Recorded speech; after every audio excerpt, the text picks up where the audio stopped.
The sky was silent, but the world below was filled with an anxious buzz. The towering alien ships had appeared without warning, gliding over cities like monolithic shadows.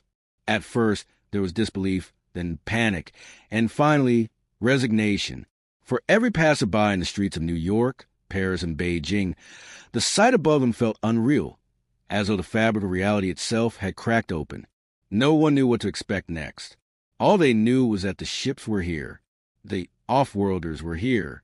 Among the crowd in Washington, D.C., Alex Pierce stood frozen, eyes fixed on the skies. A former combat engineer turned investigative journalist, he had seen his share of strange, unexplainable events. But this was on an entirely different level. He had no doubt that humanity was standing on the precipice of something monumental. Yet, as the days passed and the ships hovered silently above, it was a silence that gnawed at him. There was no communication from the aliens, no signs of aggression, but no efforts to reach out either. Just a looming presence, casting its shadow over the earth. In the midst of the global panic, governments scrambled to react, but the lack of any clear purpose from the Offworlders made them hesitant. Would diplomacy work? Or was it already too late?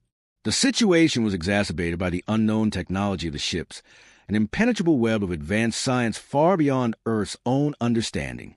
Scientists were baffled, politicians paralyzed by indecision. Alex, however, wasn't the type to wait for orders.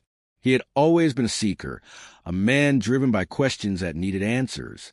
He had covered stories about alien sightings, government cover-ups, and conspiracy theories, but nothing could prepare him for this. His instincts screamed that the world needed someone who could push forward, someone who could uncover the truth about the Offworlders before humanity paid the ultimate price for its ignorance. A sudden, sharp sound shattered the stillness. The ground trembled as a loud crack echoed through the air, followed by a rush of wind. It wasn't the ships descending. It was something else. A beam of light shot down from the closest ship, landing on the lawn of the White House. The beam was pure white, blinding in its intensity. As Alex watched, a few brave souls, including military personnel and government officials, began to move toward it. There were no guns raised, no shouts of panic, just an uneasy, collective curiosity. It was as if they had been hypnotized by the sheer impossibility of the moment. Alex's phone buzzed, pulling him out of his trance. It was a message from his source within the military. Get to the Capitol. You're about to witness something that will change everything. He didn't hesitate. Grabbing his camera, he sprinted toward the Capitol building, weaving through panicked crowds and military personnel. As he neared the steps, he caught sight of what he feared and somehow hoped to see. Several soldiers and scientists had gathered around the spot where the beam had landed, and there, in the middle of the light, stood the Offworlders. They were not what Alex expected. Their bodies were long and slender, their skin a pale, iridescent shade that shimmered like the surface of a bubble. They had no visible eyes, but their heads were crowned with ridges that might have been sensory organs of some kind. They wore no armor or clothing, their forms an unsettling mix of organic and synthetic, with patterns glowing faintly across their limbs. It was like watching a dream manifest, something both beautiful and horrifying in its unfamiliarity. The crowd around them held their breath. The soldiers remained at attention, though their hands twitched toward their weapons, as if instinctively unsure of whether to act. Alex could see the tension on their faces, the unspoken question. What were these beings capable of? The Offworlders remained motionless, their attention seemingly directed at the crowd, though it was impossible to tell if they were looking at anything at all. Then, a sound deep and resonant emanated from one of the beings. It wasn't speech, but a vibration that reverberated through the air, almost like a hum that burrowed into the mind. And then came the words, clear, chilling, "Don't blink or you'll be gone." The message hit everyone with the force of a shockwave. It was a warning, a command, and a threat all at once. Before anyone could process it, the Offworlders began to move. In an instant, one of the soldiers, one of the closest to the beings, vanished. There was no flash of light, no sound, just an eerie, impossible emptiness where he had stood. The crowd gasped, stumbling backward in terror. The remaining soldiers immediately raised their weapons, but the Offworlders had already turned and disappeared into the ship's beam of light, taking their cryptic message with them. For a long moment, no one spoke. The air felt thick, as though the entire world had collectively held its breath. Alex's mind raced, trying to make sense of what had just happened. The soldier had vanished without a trace, swallowed whole by the Offworlders' strange power. No one moved to approach the spot where he had been. No one dared. The implications were too horrifying to comprehend. Were they capable of erasing people from existence itself? That night, the global media exploded with speculation. The world had just seen its first glimpse of the Offworlders' power. No one knew what to think. No one knew what to do. And that was exactly what terrified Alex the most. This wasn't just an invasion. It was a test. And Earth's response, Alex feared, might be far too slow to stop what was coming next. As he walked away from the capital, his mind was already working, already planning. He needed answers. The world needed answers. But there was a growing realization inside him that the truth was far more complex than he had ever imagined. He couldn't afford to wait. Not now. Not when the fate of humanity hung in the balance. His phone buzzed again. This time, it was a different message, from a source closer to him than anyone else, his sister, Maya. Alex, it's happening again. They're coming to the West Coast.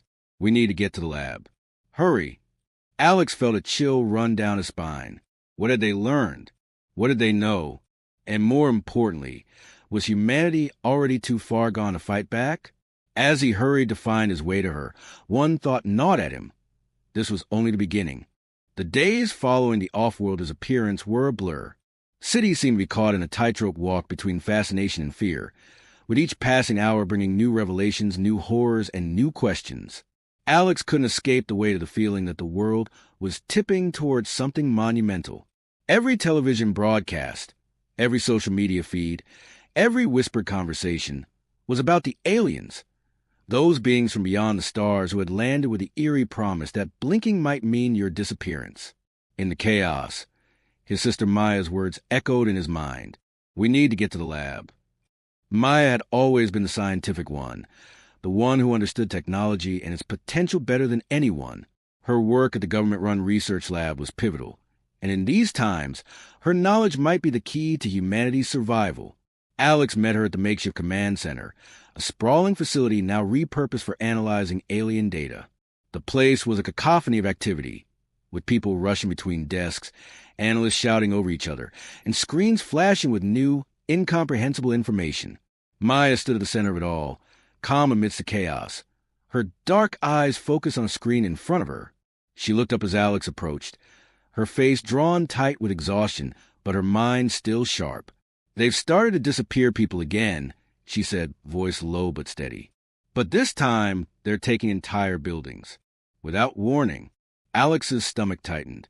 He had seen the footage of the lone soldier disappearing at the Capitol. But this entire buildings? His mind raced. What did the Offworlders want? Why were they so interested in human lives? If that's even what this was about, have you figured out anything about their technology? Alex asked, already knowing the answer. Maya's lab had been working tirelessly to decipher alien communications and technology, but progress had been slow. The Offworlders' technology was too advanced, too alien to be understood immediately. We've made some headway, Maya replied, her fingers moving over the screen with practiced ease. But it's like trying to read a book that's been written in a language you don't even know exists. The problem is that the more we study them, the more we realize how little we actually understand. She paused, her eyes flicking to the monitors around them. What we do know is that their technology isn't just advanced, it's dangerous. It's like nothing we've ever encountered. When they take people, it's not just a physical disappearance. Something happens to the time around them, like they're distorting reality itself, and it's getting worse. Alex felt a chill crawl up his spine. And the message? Don't blink or you'll be gone. It's more than a warning. I think it's a threat. But to what end? Maya's voice was tinged with frustration. We think the Offworlders might be playing with time. It's the only thing that makes sense. People who disappear don't just vanish. Some report being in strange, distorted places. Some say they've seen the same places, but with something off. Different timelines, different realities.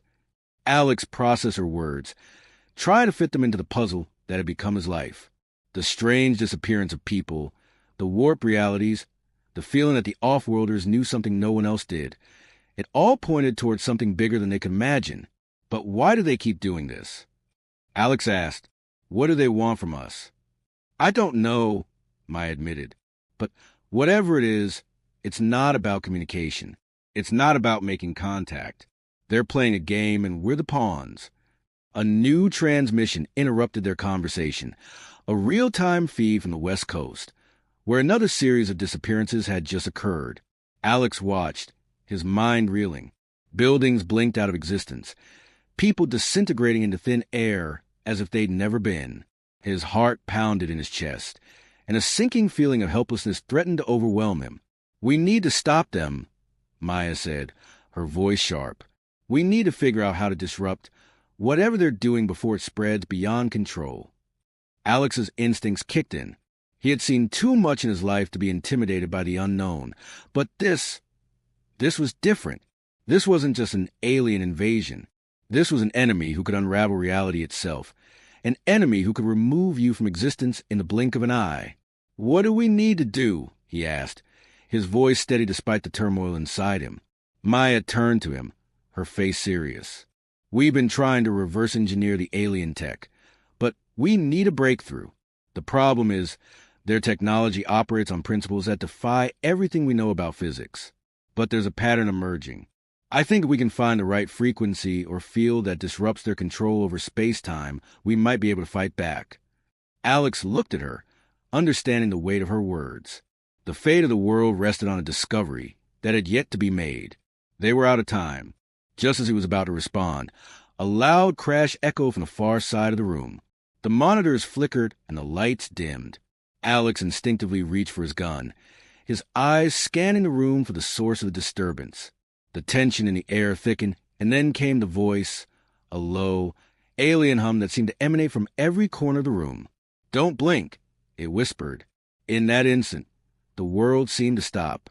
A cold wind blew through the room, and for a split second, Alex saw something that shouldn't have been there. A flash of light, a distortion in reality itself. The Offworlders were coming, and they weren't going to wait any longer. Without thinking, Alex grabbed Maya's arm and pulled her toward the exit. He could hear her breath quicken as she followed, but he knew there was no time to waste. The world outside had already begun to change. The Offworlders weren't just observing anymore. They were taking control, and humanity was running out of time. As they rushed through the hallways, the distant sound of footsteps grew louder. Alex turned to Maya, his jaw clenched. "Get to the lab," he said, his voice resolute. "We need to figure this out, and fast." The world was on the edge of collapse. But as long as there was breath in his body, Alex wasn't going to let humanity blink out of existence. The hum of the emergency lights was the only sound in the darkened lab as Alex and Maya moved through corridors. The air smelled sterile, heavy with the scent of ozone and the faintest trace of burnt metal. It had been less than an hour since the attack, and already the entire building had descended into chaos. The Offworlders had breached the perimeter. An entire wing of the research facility had vanished in a flash of light, taking valuable data and key personnel with it. The ground beneath them still trembled from the force of it. Maya was already at the terminal, her fingers dancing over the keyboard, working feverishly. "They're everywhere, Alex," she said, her voice steady but tinged with something else. Desperation. "They've breached every level. We're running out of time." Alex watched her, the tension in his chest tightening. She was calm on the outside, but he could see the strain in the way her jaw clenched and the speed with which her hands moved. Maya was brilliant, always had been, but even she couldn't work miracles. No one knew what the Offworlders were truly capable of, or why they had come. All they knew was that if humanity didn't figure out how to stop them, the Earth would blink out of existence piece by piece. "We have to stop them," Alex said, pacing the room. "We need to find a way to fight back. They're manipulating time itself. Maya, time. How do you even fight something like that?" Maya's eyes flickered to him, her expression tightening. "You don't," she replied quietly. "Not unless you understand how their technology works. And right now, I don't think anyone does." The room fell silent, save for faint beeping of monitors. Alex's mind was racing. The pieces of the puzzle were there, but they didn't fit. He couldn't understand the alien technology, but there had to be a way. The Offworlders had shown their hand, taking people, erasing entire buildings. But why? What was the end game? Maya spoke again, breaking his thoughts. I've been digging through the data we've collected, and I think I found something, a pattern. She turned the screen toward him. What appeared to be a series of random symbols and equations filled the display, but Alex's sharp eyes caught something in the chaos. A sequence, a frequency. This, she said, pointing to the symbols. It's a signal, a frequency that they're using to control the temporal distortions. It's how they make people disappear, how they're warping reality. Alex stepped closer, studying the symbols. Can we reverse it? Maya shook her head. Not without something powerful enough to disrupt it. But there's more. We think they're using a central node, a kind of anchor point, to amplify the effect. If we can locate it, we might be able to sever their connection. Where is it? Alex asked, his heart pounding. Maya hesitated, fingers hovering over the keyboard. We don't know. The signal's too complex. It's like trying to track a whisper in a storm. But I think I can isolate it if we get closer. Before Alex could respond, an alarm blared through the lab. The lights flickered and dimmed, and the sound of metal scraping against metal echoed from the hallway. Maya's face went pale, her fingers stilling over the keyboard. They've found us, she whispered. Alex's eyes narrowed. There was no more time for hesitation. They had to act, and they had to do it now. He grabbed her arm, pulling her toward the emergency exit. We don't have much time. Come on. They moved quickly through the dimly lit corridors, Alex's mind already racing ahead. They couldn't afford to be caught. The Offworlders had already shown how easily they could take everything from them. The question now was whether they could take back control of their world, or whether it was already too late. As they reached the service elevator, the floor beneath them shook violently. The entire building seemed to groan in protest. Alex pressed a button frantically, but the doors refused to open. What's happening? Maya asked, panic creeping into her voice. The signal, Alex muttered. They're locking everything down. Just as the words left his mouth, the elevator doors slid open. Standing in the doorway was a figure, tall, dark, and imposing. The Offworlder silhouette filled the opening, its shape bathed in the flickering light from above. Its skin shimmered like liquid silver, its features completely alien, its body hovering inches above the ground. Alex felt a chill grip his chest.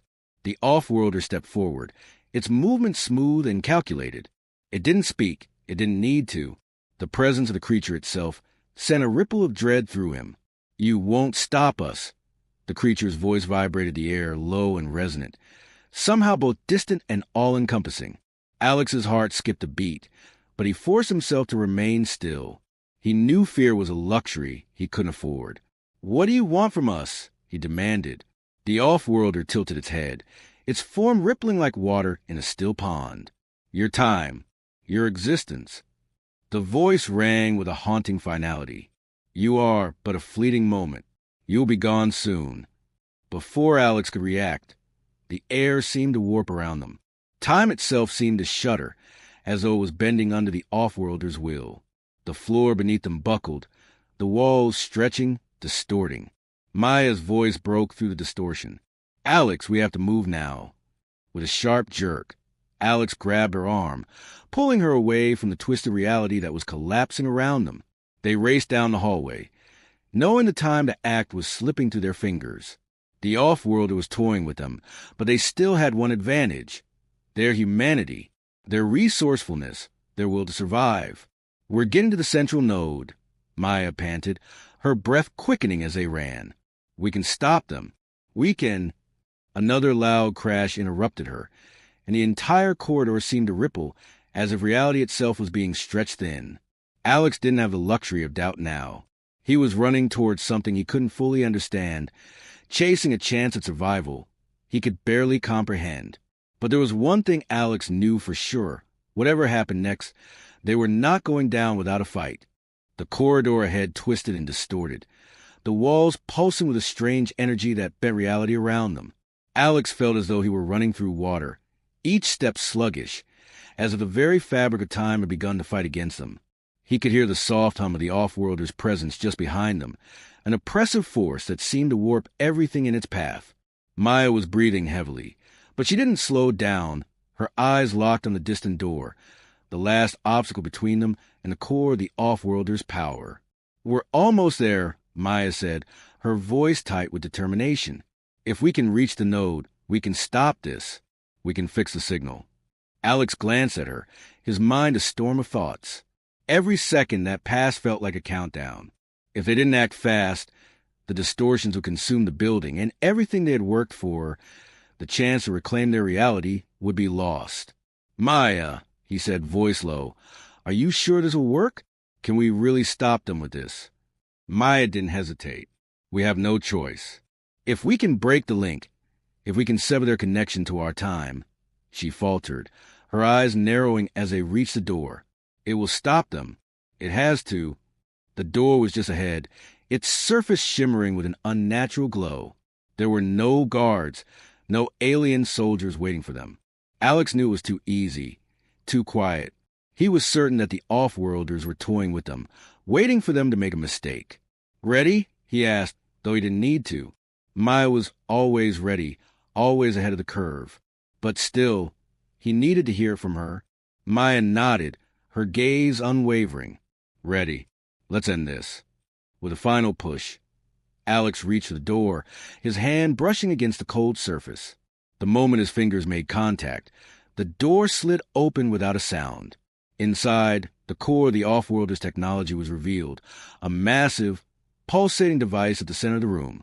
It hummed with energy, sending waves of heat through the air. The room was bathed in an eerie light, its walls lined with intricate, alien symbols that twisted and shifted, as though alive.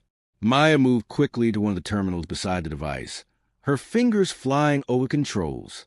"This is it," she muttered to herself, her expression a mix of concentration and worry. "This is where we can break the connection." Alex stood by, his eyes scanning the room for any sign of movement, any indication that the Offworlders were closing in. He could feel the pressure mounting, the weight of everything hanging on this single moment. The device in the center of the room thrummed louder, the energy pulsing in rhythm with his heartbeat. "Do you think they know what we're doing?" he asked, his voice barely above a whisper. Maya didn't look up from her work, but she answered with a hint of bitterness in her tone. "They know. They've known all along. They're just letting us play out this little game, thinking we still have a chance." Alex clenched his fists, the words striking deeper than he cared to admit. He had always known that humanity was at a disadvantage. No matter how resilient, no matter how clever, they were still facing an enemy with technology that defied every law of physics. But hearing Maya's words made it all the more real. The Offworlders were not here to negotiate. They weren't interested in coexistence. They were playing for keeps. "Then let's make sure they regret it," Alex said, a quiet fire igniting in his chest. Maya looked up briefly, her eyes meeting his. For the first time, there was a flicker of uncertainty in her expression. "I don't know if we can," she admitted, "but I'll be damned if we don't try." The terminal beeped, and the energy in the room seemed to shift. Alex felt a sudden weight in his chest as the device at the center of the room flared with intense light. It was working. For the first time since the Offworlders had arrived, they had control of something, and it felt like the smallest victory in a world on the brink of destruction. The walls trembled again, this time more violently, as though the entire building was fighting back against the intrusion. The floor beneath them buckled, sending a jolt through Alex's body. He heard a sharp crack from above, followed by the distinct sound of someone moving. The Offworlders were here. "We don't have much time," Maya shouted, her voice strained as she continued to manipulate the terminal. "The connection is destabilizing. I need a few more seconds." Alex glanced around the room, his pulse quickening. He couldn't just stand there. He had to do something. Anything to buy Maya the time she needed. His eyes landed on the pulsing device. If it was the anchor point, if it was the source of their control, it had to be destroyed. "Cover me," he said quickly, turning toward the device. Maya's gaze snapped up, panic flashing across her face. "Were you?" "Just do it," Alex cut in, already moving toward the device. The walls were shifting, the ground cracking beneath him, but he didn't stop. He had no choice. Maya had given everything to get them this far. The least he could do was make sure they didn't fail now. As he approached the device, the air grew thick with energy, the room vibrating with raw power. The Offworlders were close, but Alex didn't stop. He reached out, grabbing the exposed core of the device. The moment his fingers made contact, a shock of pain shot through his body. The energy rippled around him, but he gritted his teeth and held on. Maya's voice cracked through the noise. "Alex, what are you doing?" "I'm stopping this," he yelled back, twisting the core in his hands. The world around him seemed to shudder, as if reality itself was coming undone. The pain intensified, but Alex didn't let go. He had come too far. Humanity had come too far. And then, with a final, deafening crack, the core of the device shattered. For a brief moment, everything stopped. The distortion, the hum of alien energy, the oppressive weight of the Offworlders' presence, all of it seemed to freeze. Alex could barely breathe, but he didn't dare look away. And then the world collapsed. Maya screamed, but was lost in the deafening roar of the explosion that followed. The last thing Alex saw before everything went dark was her face, wide-eyed, fear written in her features. And then, as the light flared brighter than the sun, there was nothing. No time, no space, just endless darkness.